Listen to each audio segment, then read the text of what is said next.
When the subject went up to the officer and stabbed him, he continued to exclaim Allah, and he made a statement something to the effect of, "You have killed people in Syria, Iraq, and Afghanistan, and we are all going to die."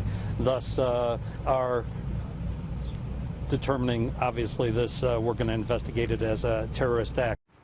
Garrett Tenney's live in Flint, Michigan to tell us more. All right, good morning, Garrett. Tell us how this all played out. Well, Shannon, good morning to you. Bishop International Airport is open today, but as you mentioned, nearly 24 hours ago, it was a much different scene. We're also getting our first look at the man who the FBI says was behind yesterday's attacks, 49-year-old Amor Fatoui. We are told by the FBI that he was carrying 2 bags as he went up the escalators outside of security in the airport. He went into the bathroom and he came out with a 12-inch serrated hunting knife.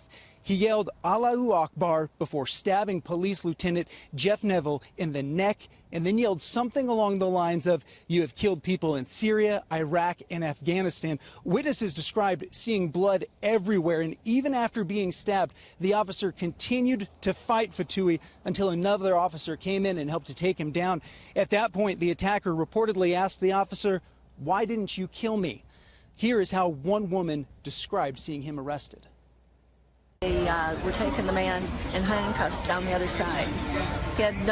He was blank. He was just totally blank. The FBI said the Canadian citizen was motivated by a hatred of the United States and that he entered the country illegally from Canada last Friday and made his way to Flint. Canadian authorities are now assisting in the investigation as well, and they carried out a raid on Fatoui's home in Montreal late yesterday.